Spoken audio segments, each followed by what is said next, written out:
You're listening to the Chopped Podcast, episode number 16. Yas!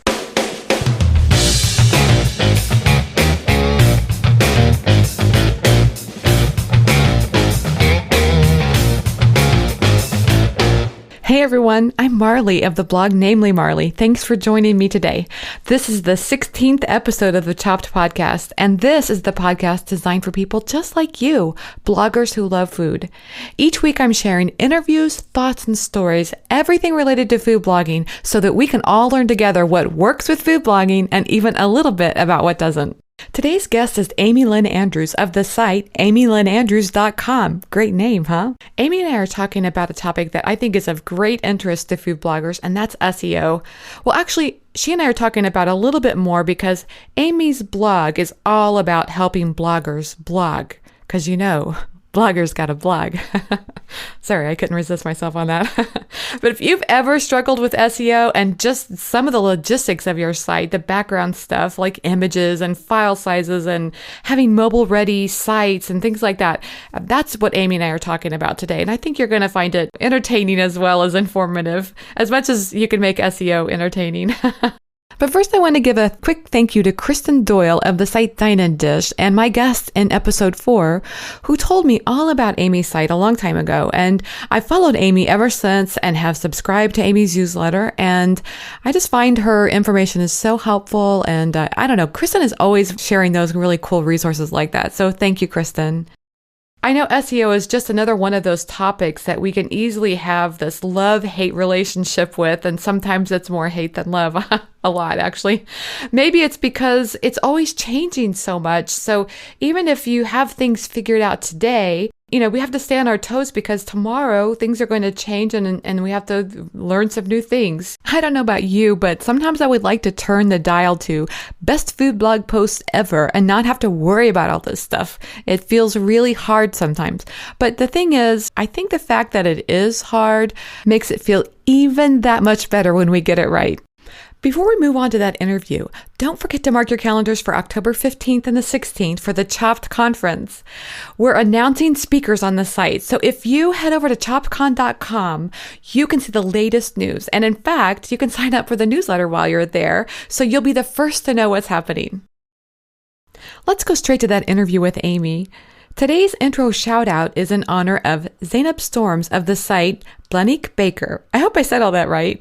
Zainab says she listens to the Chopped Podcast while working in the lab. That's because Zainab is a scientist. Oh man, I dig smart people. Thanks for your shout out, Zainab. So what are you doing while listening to the Chopped Podcast? Send me a shout out on Twitter or Instagram using #ChoppedCon, and maybe I'll feature you and your site in an upcoming episode. But for today, in honor of Zainab, everybody put on your favorite pocket protectors, fire up your Bunsen burners, and don't forget to put on those headphones, and let's talk about all things food blogging and so much more. Hey everyone, I'm so happy to have Amy Lynn Andrews of the site by her own name, amylynandrews.com. Amy, welcome to the Chop Podcast. Hi, Marley. Thanks for having me. Well, I'm so glad to talk with you because, first of all, I just have to say I love people who incorporate their name into their blog. It's just a thing. I don't know. I pick up on it. I like it. My site has my own name in it and yours does too. So I'm looking forward to talking with you about that. And I know SEO is a topic that's on mine today and a lot of blogging tips. But first, let's go back to the beginning and talk about how you got your start with your blog. Sure. It was way back in about 2003 that one day I got an email from my cousin. I had grown up with him and we were pretty close. And he had started a nonprofit organization shortly before that. But one day he emailed me and said, "Hey, check out my new website." Well, I was blown away. I knew that he was not a computer type. And really up until that time, I assumed that anybody who had a website had to be a computer type. So when he emailed me that, I just thought, wow, it was like the light bulb went on and I suddenly realized, you know what? Wow, maybe I can be more than just an observer of the internet. I can actually produce on the internet. Yeah. And he designed that site himself? Well, he actually had somebody design it for him. I see. Okay. But I thought, wait a second. If he knows how to go through the steps, surely it's easier than I'm making it out to be.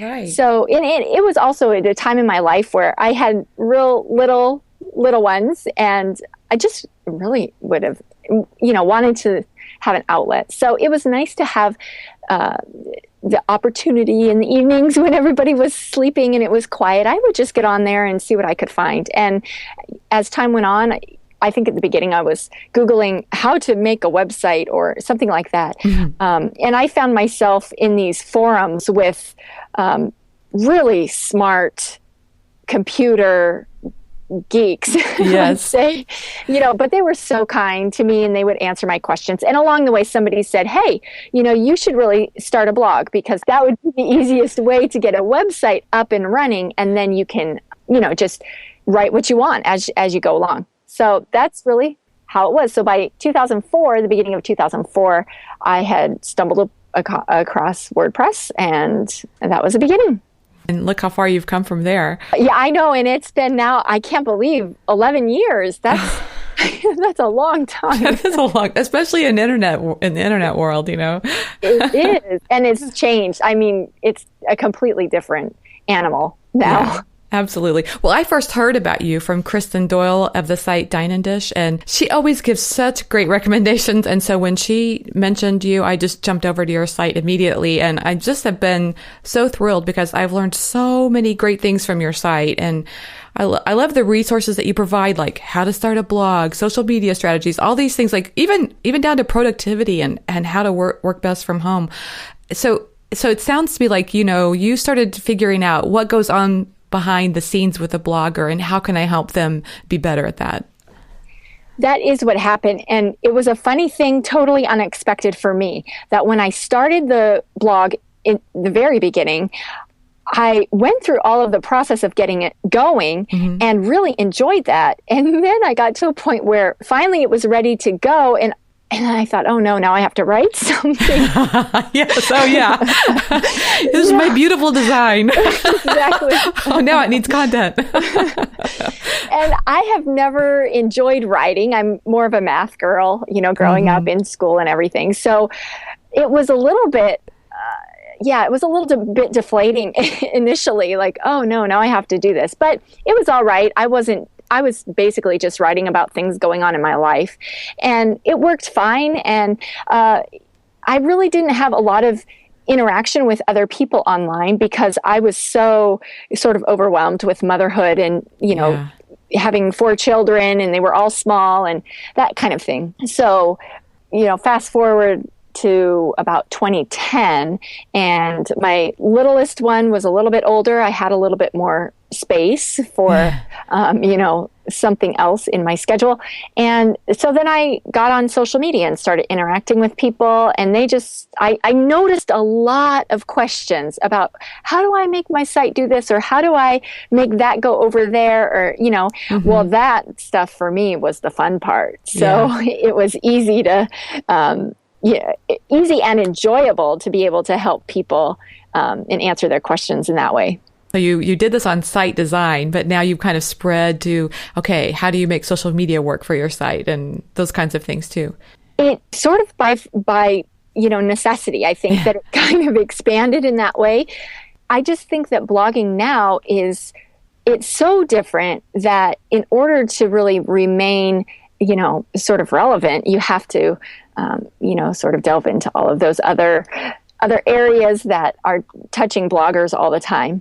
I will confess that social media is something that's very difficult for me. I'm a huge introvert, so I sit there and it is not uncommon for me to stare at my keyboard and go, okay, I've got to come up with a Facebook post. I can do this. Yes. I know. So, it's got to be witty. It's got to be, short. Exactly. It doesn't just flow out of me.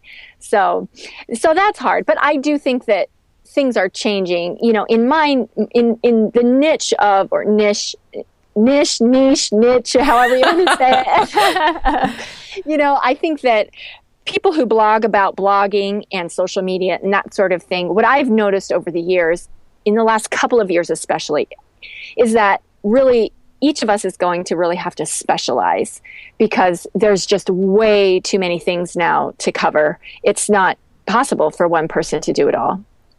I see. So, the main audience here is food bloggers. And so to take that to them, in other words, the best thing to do would be to specialize or get a niche going with your site. So that you're not like covering every recipe that's out there. It might be good, especially if you're building your site, to specialize a little bit. Yes, absolutely. I think not only in the space I'm in, advising people, giving tips, sharing ideas and stuff for blogging, social media, that type of thing. But absolutely, I would say anybody who's starting a blog now, really focusing on one particular topic or, something general enough that you have enough to write about for an extended period of time, but not something so broad and so general that it's impossible to really, not only impossible to cover as yourself, unless you're going to have like contributing bloggers, that sort of thing. Yeah. But also, back when I started in 2004, there wasn't any. So you could start a site about just cooking and it was, there was really no other competition. But obviously now, as we all know, it's a completely different situation. Yes. And I think it depends on what your goals are for your blog too. If you really just love writing about all different kinds of recipes, then go for it. But if you're really interested in growing your traffic, it probably is a good advice to think about specializing. Absolutely. I would totally agree. That's a great point. Yeah. So one of the main reasons I wanted to talk with you was to talk about SEO, because I think it's a topic that's, it can be really confusing. And one thing that you and I talked about as we were getting ready for this interview is that we have to create a caveat for these questions because SEO is constantly changing. But can you share a few of your favorite SEO strategies for bloggers?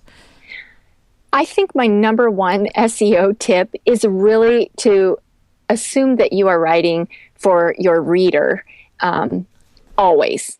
So I think there are so many SEO tips. There are so many people who specialize in, getting your site to rank better and getting your site to be recognized by the search engines, etc. But I watched the whole SEO community, and it's amazing to me over the years, you'll have these like Google algorithm updates or whatever. You have Panda or you have Penguin or you have Hummingbird or whatever. Yeah. And there's kind of this wave of panic that hits after there's been a change. And, there's lists that are being posted about all the sites that were affected and how they were affected.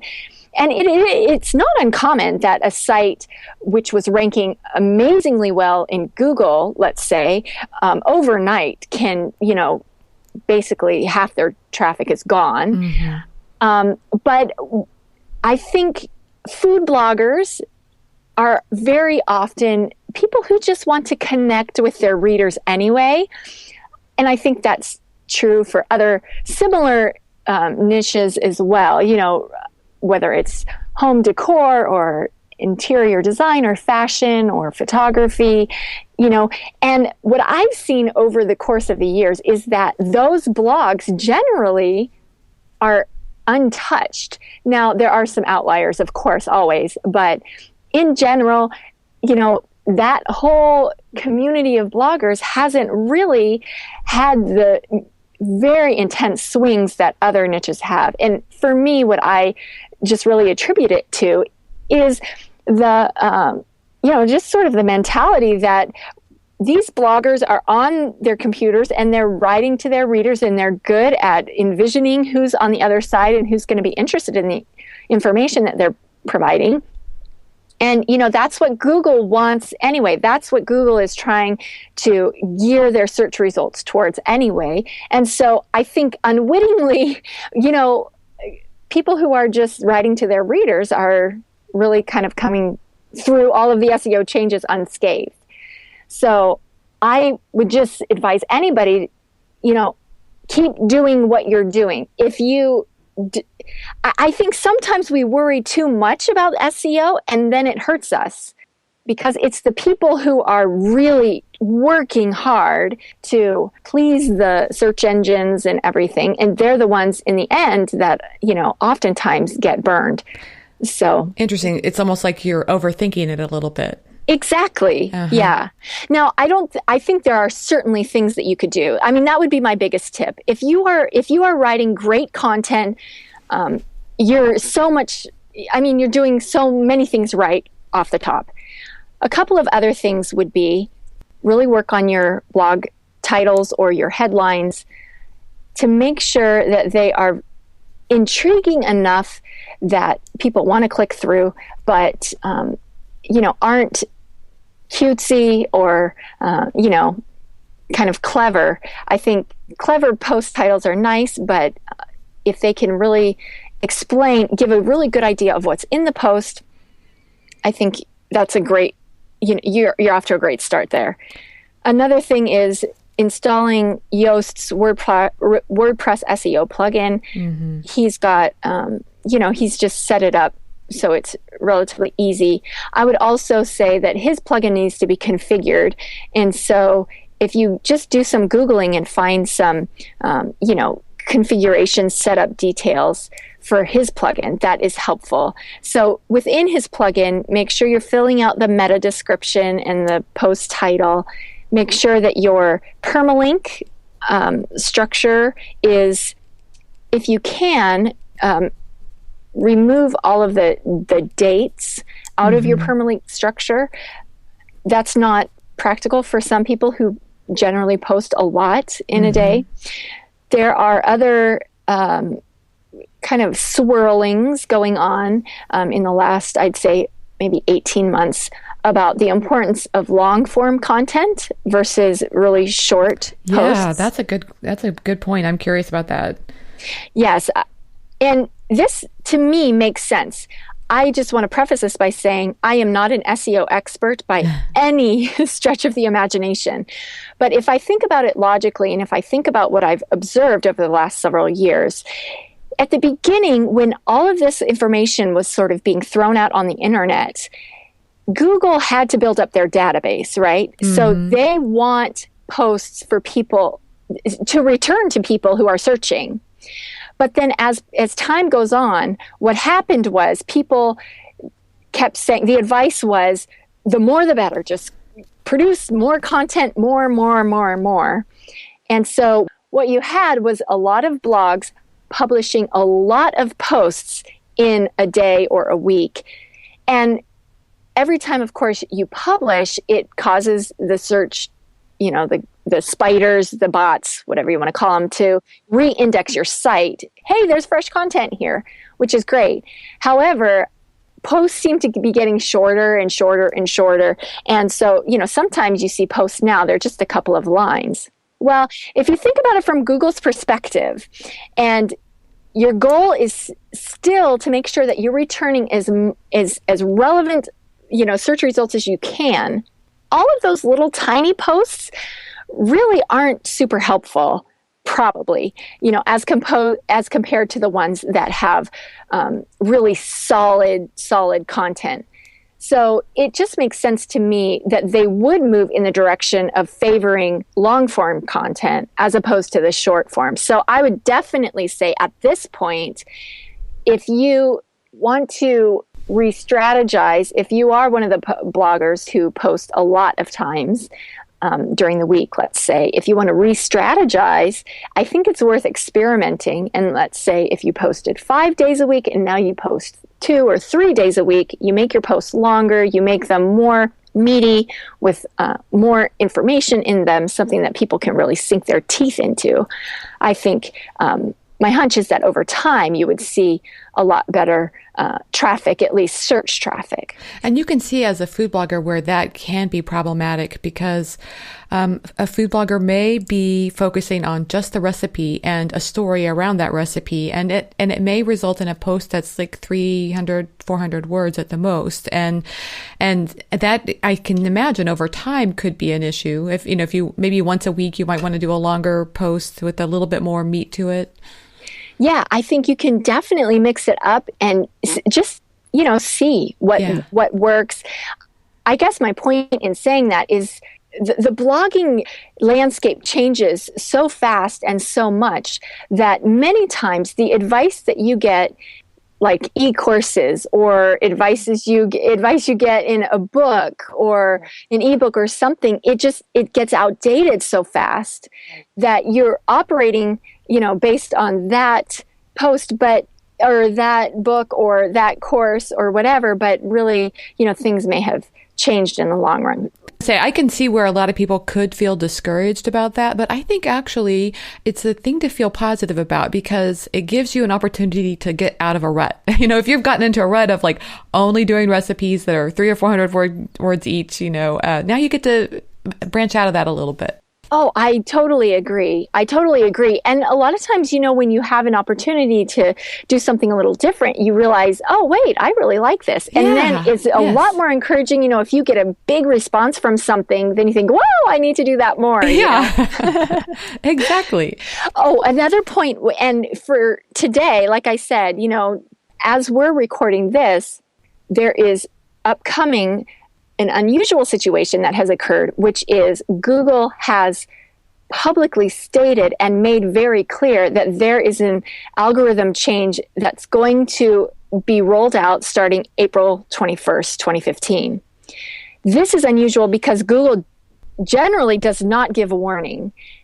In the past, what would happen was, everybody would wake up on one day and, people's traffic the traffic has totally plummeted. And it's like, what happened? But they have made it extremely clear that regarding mobile traffic, it is imperative for Google that your site is mobile friendly. There are a lot of nuances to the rule, and, we never really know exactly what Google is thinking and what they're doing. But the things that they have been really clear about is that for mobile traffic in particular, and now mobile traffic is, becoming, of course, more and more and more popular. People are using the internet on their smartphones and mobile devices, as opposed to before it was more, a lot of desktop use. So that's really important because what they said was, and I don't have the quote right in front of me, but I know that they used the word significant. There will be a significant impact on mobile traffic if your site is not mobile friendly. And do you think that means fully responsive site, or is it just like, mobile friendly? I wonder what that means. Well, one easy way that you can find out whether or not your site is compliant or mobile friendly is to log on to Google on your smartphone or your mobile device. This is not going to work on your desktop, so you need to make sure that you're on your smartphone or your mobile device. Mm-hmm. And then go to Google, and in the search bar on Google, just type in site, SITE, colon, and then your domain name. And there's no spaces in there. Okay. So for mine, for example, I would type in site, colon, amylynnandrews.com. Mm-hmm. And then, hit search. And what you will see as the search results come up, if your site is mobile friendly, I should specify as well, it's not your site in general being mobile friendly, it's the specific, each web page. So each blog post is its own web page, right? It has its own URL. So what it's going to do, the site domain name search, what that does is it pulls up all of the web pages on your site that have been indexed by Google. Then, as you run through them, it's kind of an easy way to get all of, kind of the whole list at once. As you run through them, you will see each web page that's listed. You'll see, of course, the title of your web page and the URL. And then just underneath that, if that particular web page is mobile friendly, you're going to see in light gray color just the words mobile friendly. If you don't see mobile friendly on a particular poster page, you'll know that that one is not mobile friendly. It's very possible that you have some mobile friendly pages and some not. And it's possible that you have, maybe all of them are. That would be great. That's reason for celebration.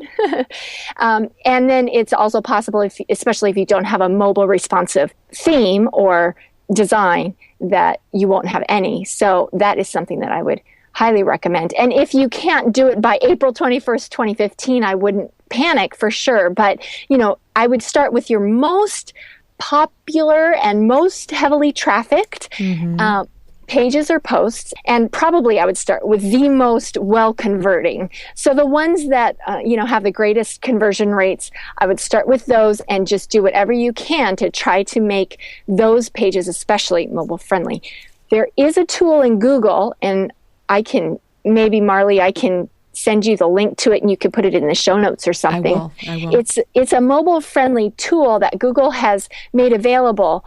Very simple in the sense that you go to the site and you type in each specific page that you want to test, page or post. And it'll tell you right then whether or not that page is mobile friendly. So that's a really important thing to do. Like you said, if you have, a page that is getting a lot of traffic for your site, you can specifically test that page to make sure it's mobile friendly. Yes. And then I would also make sure you do your homepage as well. Ah, yes. Yeah. And then it will give you some suggestions to making that page mobile friendly. And it will tell you why it's not mobile friendly, what the problem is, and give you links as well to pages that can give you more information. That's great. That sounds like a great resource. It is a great resource, and there's just it'll be really interesting, to see how it all kind of plays out as it goes.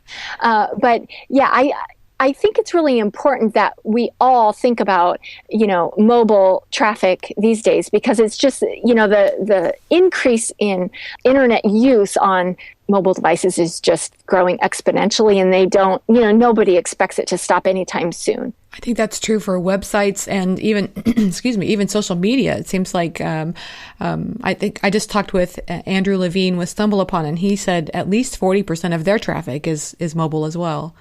Yes, and it is something that you can find in Google Analytics. If you check the stats for your site and you go into the left-hand column under Audience and drill down under Mobile and Overview, you can see in there which percentage or how much of your traffic is on desktop, how much is on mobile, how much is on tablet. And that'll give you a good idea of, how your users, your readers are using your site. Thanks so much for those tips, because I always like to think food bloggers should look at themselves as a small business. And as just having that kind of information is so important for any business in particular. And it's easy to feel overwhelmed by Google Analytics. So just breaking it down like that was really great. I appreciate that. Oh, sure. Yeah, it is overwhelming. I know. Agree. Can we talk for a second about keyword research? Because I see a lot of conflicting advice on that. Like some will say use Google Keyword Planner to, if you're planning out your posts and you're writing it out, and others will tell you to use Google Trends. Do you see any advantage to actually planning out your keywords, or should you just write content that you think your audience is going to love, or is there some advantage to doing it that way? Well, first of all, about Google Keyword Planner, I'm with you in that the information is not entirely clear. For a long time, Google Keyword Planner was a great tool, but then Google stopped showing certain bits of data. So then it wasn't working the way that it was before. Currently, what I use, if I'm going to use a tool like that, is Google Trends over Google Keyword Planner, just because I think that Google Trends gives you a better idea visually of the keywords that are going to work better than others. As far as choosing keywords and choosing blog titles, well, the first thing that you can do is think about if somebody is looking for this information, how are they going to type it on Google? Or how are they going to type it in Yahoo or Bing or wherever they're going to search for it? How are they going to do that? And so, like, for example, one of my most popular posts, how to start a blog. Well, if somebody's interested in that content, that information, that's exactly how they're going to type it into a search engine. They're going to just get in there and say, how to start a blog. So you might use that as your starting point. how will people search for this? Then what you can do is you can go into Google and just type it in. And once you've typed it into Google, then scroll down all the way to the bottom. And a lot of times at the bottom, Google will have related searches, searches that other people have searched for, or similar searches that people have search for. Mm-hmm. And there's a whole list of things there as well. And then you can grab some of those that make sense to you, as well as the one that you tried. You can go to Google Trends. And when you're in Google Trends, you want to go to the Explore section. And it's not entirely easy to find initially, but if you don't understand Google Trends, once you log in or once you're on the Google Trends page, there's a little section called Explore.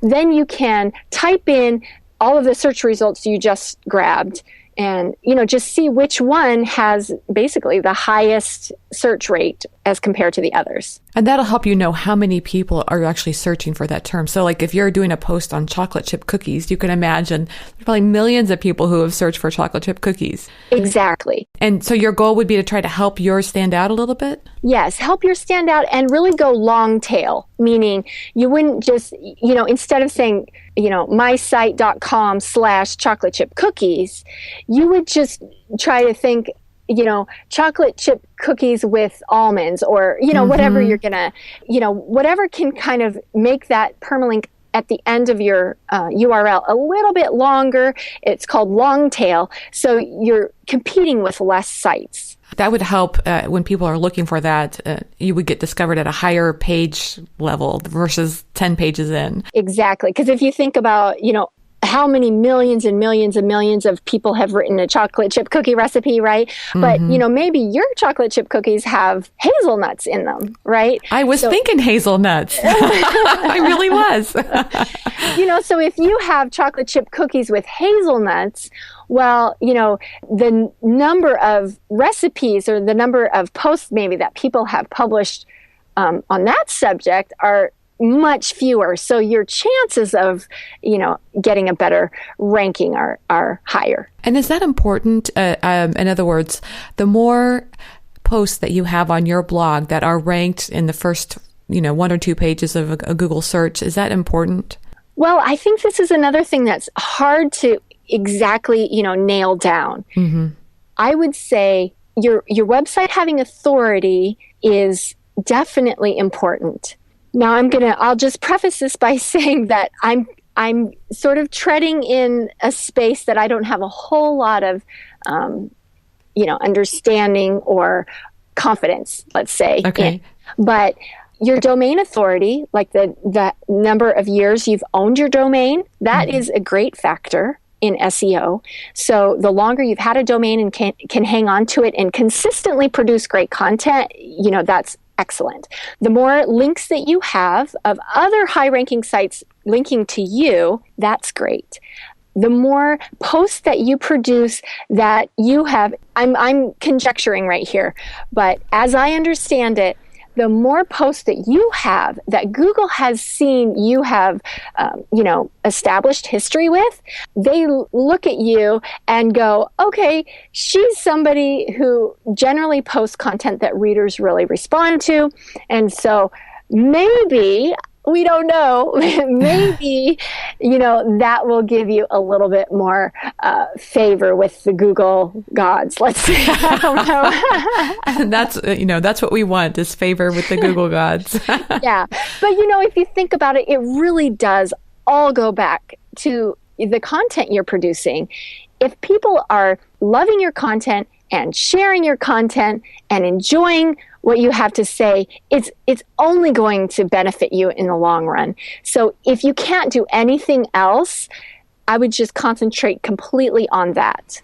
On producing high quality content that people love to engage with in some way, if that's sharing or commenting or whatever. Exactly. I think I've seen a lot of people who say content or comments are way down on sites because a lot of that engagement is now going on in social media. Yes, that is definitely something I've seen as well. And is that something to be worried about? Is it something to be worried about? I don't worry about it. Don't overthink it, right? Yeah, I think to myself, and this is maybe just the minimalist speaking, but if people aren't commenting so much on my site, it's less that I have to do administratively, right. Yes. Going through all the comments and that type of thing. And really, if you're engaging with people on social media and people on social media are, interested in what you're saying, then others really are more likely. Again, this is just my hypothesis. This is like, the world according to Amy, but who knows if I'm right or not. But in my mind, your exposure, you have a greater potential for exposure if your interaction is on social media. Because if I'm on Facebook, for example, and I see my friend who is talking to such and such a blogger or posting on such and such a link or whatever, and there's interaction, then that's a lot more potential eyeballs than if people are required to come to my site on my post and only interact there. And so it's only the people who find their way to my site specifically that then have the interaction going. Oh, that makes sense. It really does. I got to ask you a question about someone who has an older site and maybe they have some old content.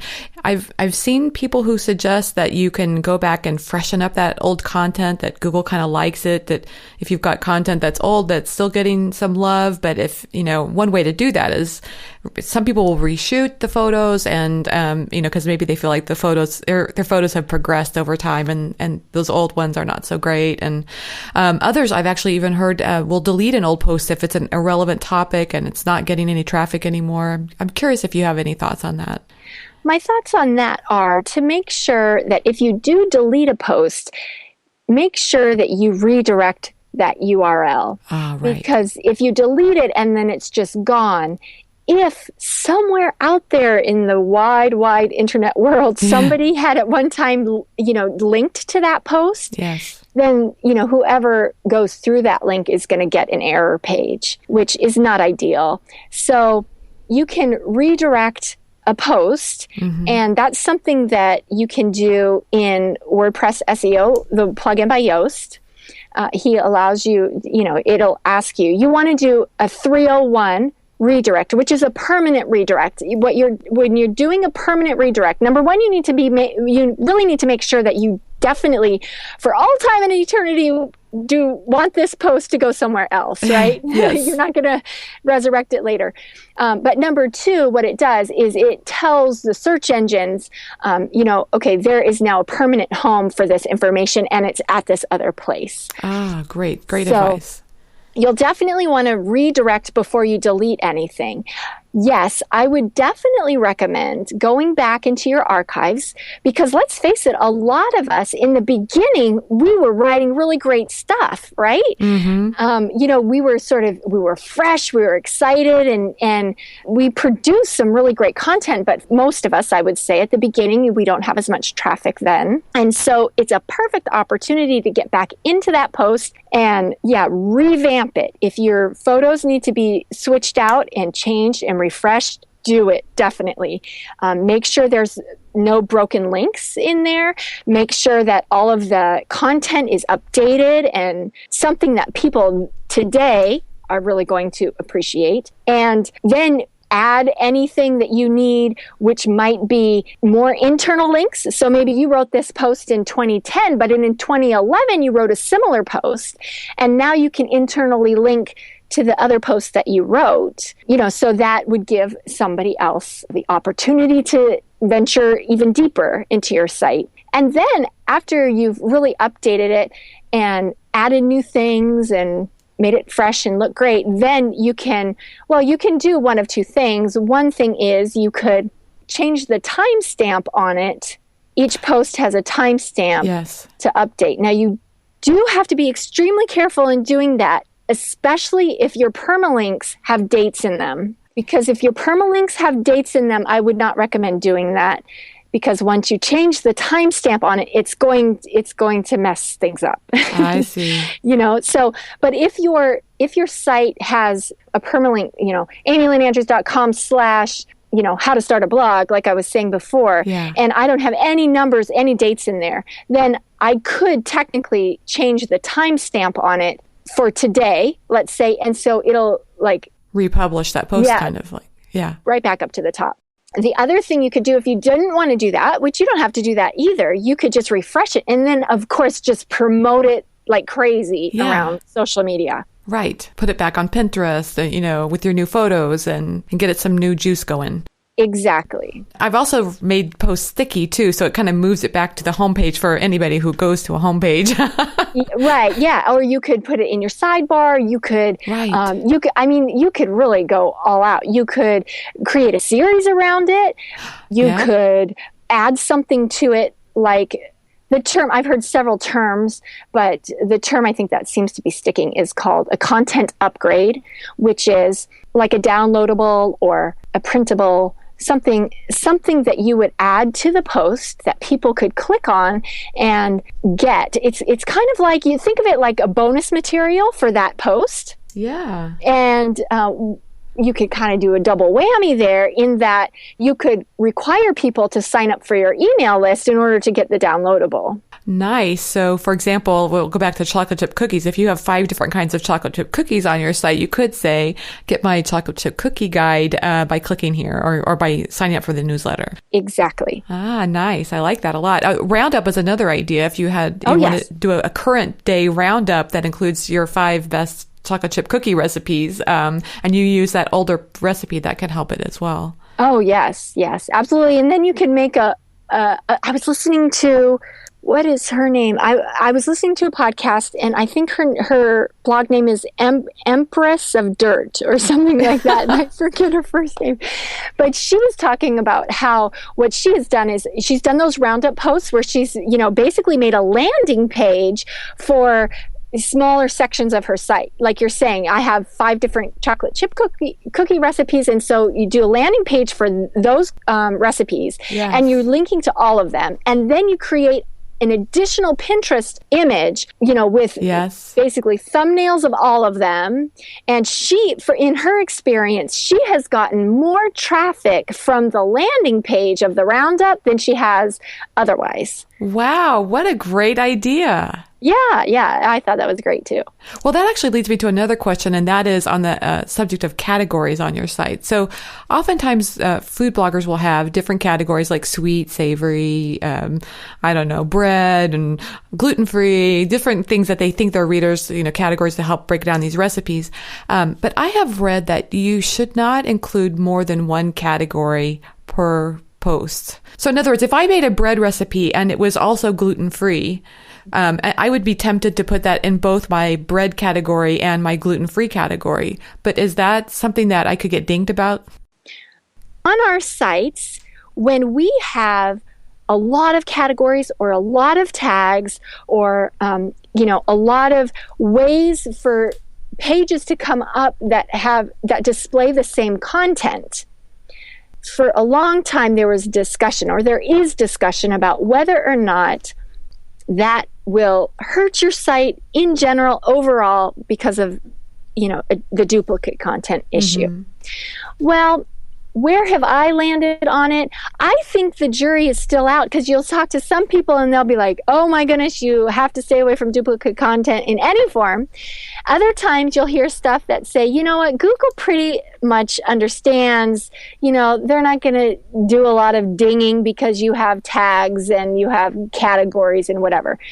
So everybody's going to have to figure out how they feel about it. For me, what I feel about it is, when it comes to duplicate content, I don't worry so much about categories and tags.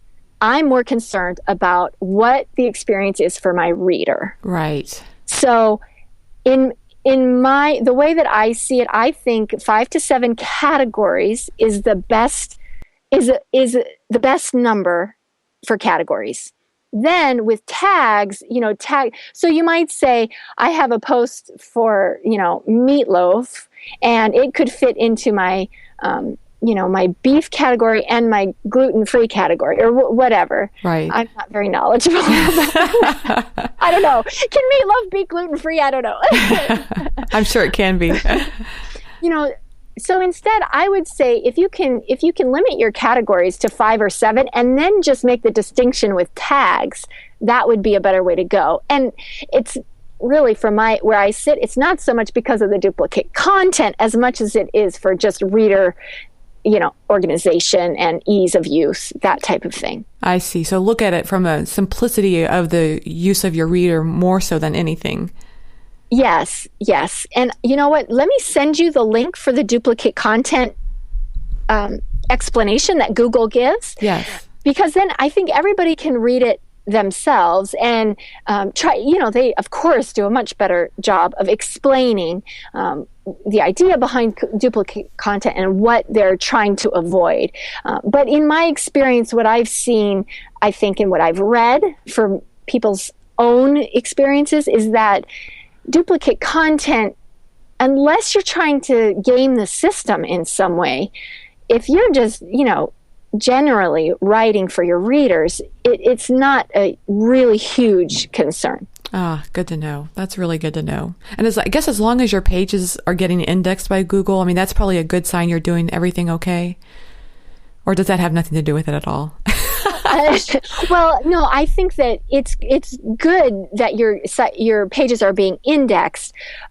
Really, I think what you're talking about is whether, or it's kind of how far up in the search results are you showing up. Right. That's a better indication that you're doing things well. I see. So that's another way of checking then, is if it's a chocolate chip cookie we're talking about, it's also gluten-free, it's also dessert. You can go search for it on Google and see if you're coming up in the first few pages. That kind of helps. Yes, and It's important to remember that Google has now personalized search, yes. which means that if I'm logged into Google especially, and I'm searching on Google, my own stuff is probably going to come up for me, just because they're saying, oh, these are the things you would probably be most interested in. Yeah. So one thing that you can do is you can open up what they call an incognito window. That's one way that you can oftentimes get more, what's the word? Accurate. Accurate across the board kind of an idea if your site is coming up for something. The other thing, which I think is really a better choice anyway, is to sign up with Google Webmaster Tools. Mm-hmm. And when you're in Webmaster Tools, in the left-hand column, once your site is in there and you click on your site, in the left-hand column, you can see there is a label called search traffic, which mm-hmm. you can click on that and then click. So you're drilling down then to search queries. And in search queries, what it will do is it will tell you for specific keywords where your pages are ranking, and there's a column on the screen, and in the very far column it says average position. So for example, if I'm looking at Google Webmaster Tools now, search mm-hmm. traffic, search queries, and I can see the search term, how to write an ebook. For me, how to write an ebook, my site or my post about that ranks at 1.2. So it's, so I know that my page is coming up on the general first page of Google. Yeah, that's the most accurate way to figure that out then. That's good. Yeah. And it's good. The more pages that you have in the 1 to 2 page, category of search engine ranking is important. Yes. I mean, you definitely, average position, if you can get your average position at 1 or 2, that's absolutely great. The other thing about doing this and we're searching in Webmaster Tools is you can see by just clicking on that average position column title, mm-hmm. you can see that'll sort the results so that you can see which search terms your site is consistently ranking highest on. And then, nice. Then you can determine whether or not you want to sort of, write more about that type of thing, or, it'll give you ideas for new blog posts. Maybe you're going to expand and you're going to write a series, or, you're going to do an ebook or something like that. That's a good way to get an idea. Wow, people look to me as an authority. Google looks to me as an authority on, X, Y, and Z, chocolate chip cookies, whatever, right. So if that's the case, and I know that, that I'm getting a lot of search results for my chocolate chip cookie recipe, maybe I can create a product around chocolate chip cookies, an ebook or a class, how to bake them or something. Yeah. And so you already know you have kind of the momentum behind you. Right. Now you want to make sure if there's only 2 people searching for that search term in a month, let's say, then it's probably not right. Not enough of an audience. Exactly. Right. But, if there's several hundred or several thousand or even more than that, then that's great, Excellent. I have just one more SEO question I want to ask you, if you don't mind. Sure. A lot of talk is about page load speed, and food bloggers love their photographs, and so sometimes there could be 5-6 photos per post, and yet I've heard some people say that it's really good to have those beautiful photos that your audience loves, and others will say, oh, you need to really reduce those because SEO will dictate or Google will dictate the need to have a speed that loads really fast. Did I say that right? A post that loads really fast. Yeah. Oh, I know what you mean. Yeah. Thank you. Thank you for translating. SEO is like its whole language. I can't figure it out. I know. And like I said before, it'll probably be all different tomorrow. Yeah, exactly. Right. And the other thing too is what I say, you're going to get totally different advice from someone else too. Yeah. So it's hard to keep up with. The world according to Amy. That's right. Yes. Images. Okay.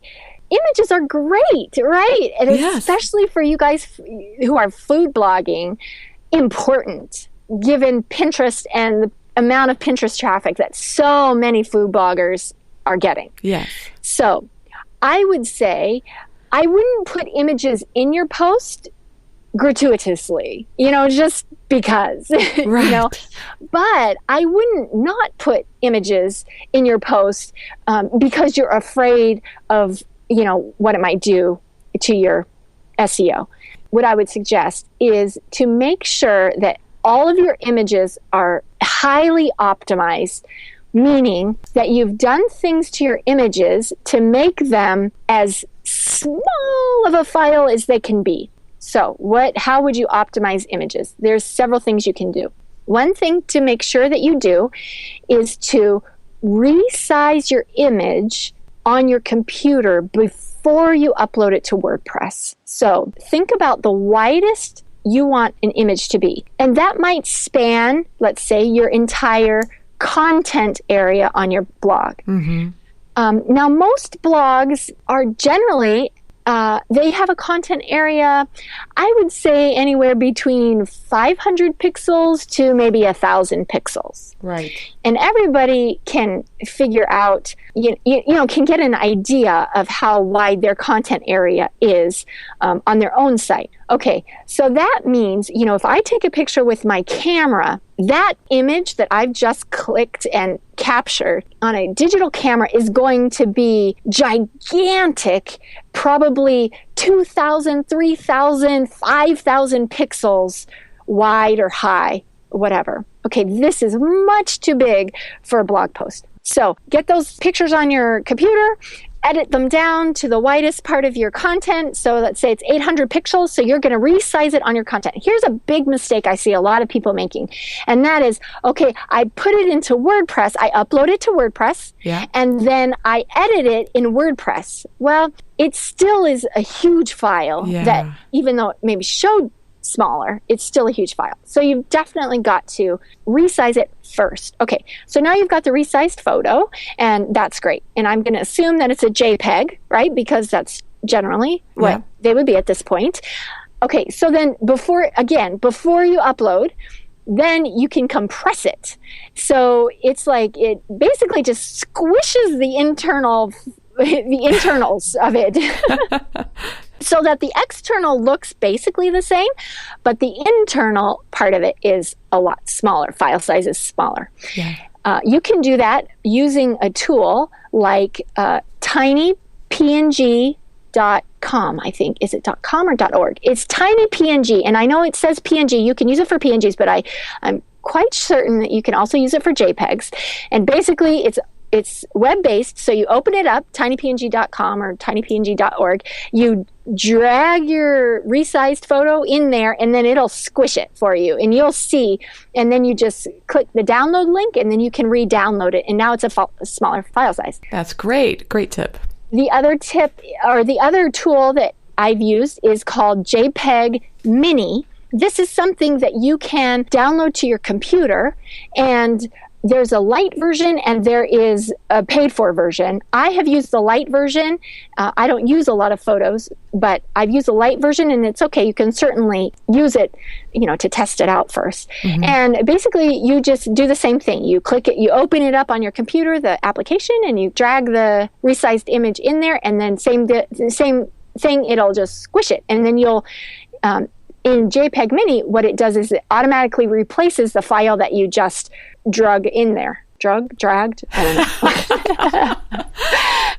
That you just dragged in there, yes. Okay. Exactly. So then that is a smaller file size. Another option, I know a lot of you all in the food industry or food blogging niche use, Photoshop or, I use GIMP, which is a free Photoshop alternative. GIMP? It's GIMP.org. Great. It's very similar to Photoshop. In fact, if you are a food blogger and you work with images and you don't want to spring for for Photoshop, because it's pricey. It is. GIMP is a great alternative, and you can do a lot of similar things with GIMP that you can do with Photoshop. Anyway, so you can also bring your image into GIMP, and then there's a save for the web option there. Great. As well. Now, another tip that some people use, and sometimes I've heard that it's a good idea, and I think I read somewhere along the line that someone said, well, I don't know if you want to do this, but you decide. Each image, of course, is individual pixels, correct? Right. So in GIMP, for example, when I am saving my image, I can go to the Save for Web option and click it open. And then what I get a window that allows me to save it in the format that I want. Do I want this in a JPEG? Do I want this in a PNG file? I choose that. And then there are some other options in the underneath there that allows me to choose whether or not I want this image to, oh man, what is the term that they use? I'm going to look it up while I'm talking here. But basically what it does is it reveals your image in individual pixels at a time, as opposed to loading the image from the top down. So have you ever seen it when you've been on a site and an image has loaded, and it when it loads, it kind of is blurry, the whole image is there, and then it's kind of blurry, and then the pixels kind of appear, yes. And it becomes clear. You know what I'm saying? Yeah. Okay, so in GIMP, under the Save for Web option, progressive, that's what it is. It's called progressive. So if you want to allow your images to be all there, but just not, it takes a second for it to actually become completely clear, then you can save it with the progressive option. And then as kind of a benchmark, what I use is, my goal is to use images whose file size is no more than 100 kilobytes. So, for example, in GIMP, and I know it's the same in Photoshop, it'll tell you right there when you're saving it for the web what size your file is. And so what you can do is you can play a little bit with the options there. And for example, the quality in GIMP, it's a slider. You can reduce the quality or increase it or whatever. But I have found that even a quality level of, let's say, 75 or somewhere around there really doesn't take away from the overall appearance of the image, but it can significantly reduce the file size. So you can toggle those tips to reduce your file size. Yeah. And you'll have to test it on your own blog to make sure that the images are presenting in a way that you really want them to. But image optimization is absolutely important, because the quicker that your site loads, the better for sure. Okay, that's great. And I think what I'm hearing you say is to check out these tips and to investigate and to just play around with things until you get the size and the speed, load time that works best for your site and your audience. Yes, exactly. But definitely never upload your pictures directly from your camera. That is always a bad idea. If nothing else, just resizing, that would be great. Or if you don't want to resize, I mean, you can do resizing on PicMonkey too, right? Yeah. So you could do that. And then, if you want to compress it, or if you don't want to compress it, like squish it using Tiny PNG or JPEG Mini, okay, but please don't upload directly from the camera. A lot of times I see a blogger who's done that and their pictures are gorgeous, but I'm like, oh no. It's such a huge file. Right? Yeah. Well, yeah. And I've seen people who do the, I don't know, I'm not going to say this right, GIFs, where it's a moving photo, and they're like megabytes. There are huge files. Yes, it's you have to pay attention to file size for sure. And there's a difference, a lot of people don't understand that the file size is different than the image dimensions. The image dimensions would be measured typically in pixels. 800 pixels by 500 pixels, for example. Right. But the file size is measured in megabytes or kilobytes, and it's like the stuff it's like the internal stuff that you don't see. Right. And that's what we're all about. We're trying to figure these things out to help food bloggers be the best they can be. So I have kept you so long. I mean, I could just talk to you about this all day long. It's so intriguing. I love it. Well, I'm glad. It's fun. It's so fun. Nobody around here wants to listen to me. I know. It's so fun when you finally get to talk with somebody who gets this stuff and wants to talk about it. Exactly. So just a couple of really fun, quick questions at the end of the interview. What's one food item you can't live without? Oh, mashed potatoes. Oh, they're my favorite thing ever. So every family dinner, you've got mashed potatoes, huh? Well, let me tell you, the saddest thing ever is that my family prefers rice. Oh my goodness. What's wrong? I know. I'm thinking to myself, did I give birth to you? Is this possible? I think I did. You have my eyes, but I wonder about the rest of you. So do you fix them any particular way? Like, leave the skins on, or what's your favorite way of preparing mashed potatoes? Well, I sometimes I do leave the skins on, but generally I peel them. I'm a very straightforward, unfancy cook. But usually, I mean, it's all about, for me, the mashed potatoes, skins or no skins are fine, but it's just lots of butter. And salt too. That's important. I was at my mom's house, or my parents' house the other day, and we were making mashed potatoes, and she's like, mixing them up, and I'm like, oh Mom, a handful of salt. It's amazing how much of a difference it makes. A big difference. Yes. Okay, so what's the favorite app on your phone? Oh, the favorite app on my phone. Do I have to pick one? You can give a couple if you want. Let's see. Okay, I love Voxer. Do you know Voxer? No. Okay, Voxer is, think walkie-talkies a little bit. Okay. So I'll give you a real life example. So I'm a part of a blogging mastermind group. So there's 8 or 9 of us in this group. And so we have a chat going in Voxer.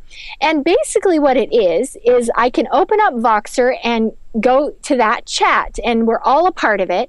And I just hold down the button and talk. And it records it.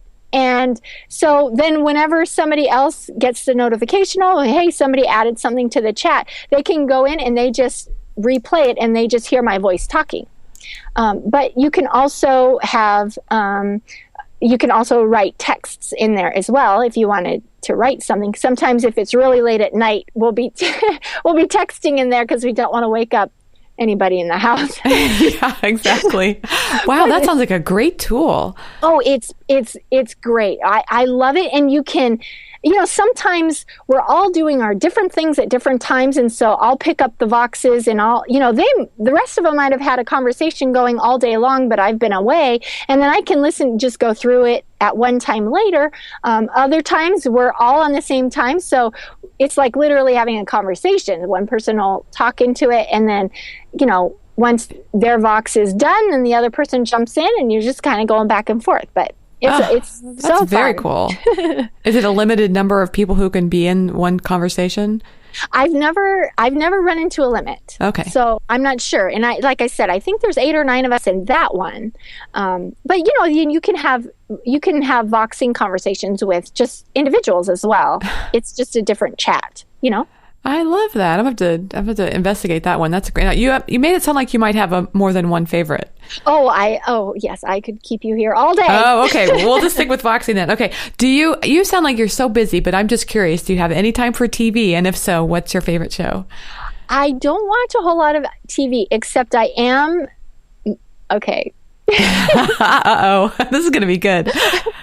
It's actually probably not going to be good. Unfortunately, it's so boring. But my favorite TV show of all time is 60 Minutes. Oh, you know what? That's a good show, actually. I like that show. Yeah, I love 60 Minutes. I really don't watch really anything else. I like documentaries. I'm a documentary girl. So I'll watch documentaries like on Amazon Prime or have you heard of Documentary Heaven? No, I haven't. Documentary Heaven. Yeah, there's all kinds of free documentaries there. So, I'm in Missouri, and we actually have a documentary film festival called True False in Columbia, Missouri every year. It's really cool. Oh, yeah. I didn't know that there were documentary festivals. Yes, you should check it out. It's small, so it's not like, you could go there and they actually will have the producer will come and talk on the stage before they air it. It's really cool. Oh, that does sound neat. Yeah. I love it. Well, yeah, I'd say that. I actually haven't been myself, but I have friends that go, and I get reports back from them on what's the best documentaries to watch this year. I love that kind of stuff. Oh, yeah, definitely. I'm always up for hearing documentary recommendations. Yeah, exactly. Okay, so one last question. Mild, spicy, or mouth on fire? Spicy. Ah, good. I like spicy too. Do you? Yeah. Yes. My husband likes the mouth on fire thing, but I'm like, the flavor escapes me then. And that's disappointing. It's not the flavor we're going for. It's really more of a sensation. It's just like hot. Yeah. Great. So Amy, how can people find you online? Well, they can go to amylynandrews.com, and I'm trying to make the site a lot of changes over the last couple of weeks, but just trying to make it, easy to find information. I will say, if I can give a little plug, yes, please do. Maybe a shamelessly big plug, I don't know, for my newsletter, which is something I kind of started on a whim, but has surprisingly gotten so much positive feedback from people. I send out an email every Saturday morning, and what I had found as a blogger blogging about blogging was that so many of my posts would become outdated so quickly, just like we were saying. I mean, today it works, and today this is the information, but tomorrow it could be a totally different thing. And so it became very distressing for me to think that people were coming to my site and stumbling on posts that at the time they were written were accurate, but were no longer accurate. So then what I did was I decided to stop blogging as much as I was going to try to keep up with what was going on in blogosphere, social media, that type of thing. And I basically started sharing most of my content in this weekly email that I send out on Saturday mornings. And then there's just 3 or 4 tips in there that it might be a tool, it might be a link to a tutorial, it might be a tip that I pulled someplace else. But it's just kind of a bite-sized tips that people can either like or not like and pass on or really use if they want. But I found that for my readers, it was nice because a lot of them can no longer keep up with everything. Oh, it's really hard to keep up. And your newsletter is very helpful with that. Oh, good. I'm glad you enjoy it. Yeah, it's so much fun for me to put together, and people have just really expressed a lot of appreciation for it because otherwise they're like, drinking from a fire hose, online. Yeah. You can be a nice siphon off of that hose. Yes. Well, what's funny is if I could spend my whole day doing one thing, that's what it would be, is just reading, reading what other people are doing, reading what kind of the latest trends are, and organizing the information. I don't want to implement any of it, of course. But you also like to break it down into manageable tips. I think that people can, you get all the information that's out there, you understand it, and then you break it down into these tips and steps that are really doable. Yeah, that's definitely my goal. Definitely my goal. That's great. Well, Amy, thanks so much for taking the time to talk with me today. I just have really enjoyed it. Oh, it was so much fun. Thank you for listening to me. It was my pleasure. Thanks to Amy Lynn Andrews for being my guest on today's episode of the Chopped Podcast. If you were busy and couldn't write down something important, don't worry, we took notes for you. Just head on over to choppedcon.com, where I put up links for each show, including the stuff we talked about today and more information about our guests. If you like the Chopped Podcast, I'd love it if you'd leave a review on iTunes. It helps the show so much. Also, you can spread the word about the Chopped Podcast using @ChoppedCon on Twitter or Instagram, or even Facebook. Your shout-outs really mean a lot, and we read every one. You inspire me so much, and I hope today's show was helpful and inspirational to you as well. Thanks for listening, and have a great week.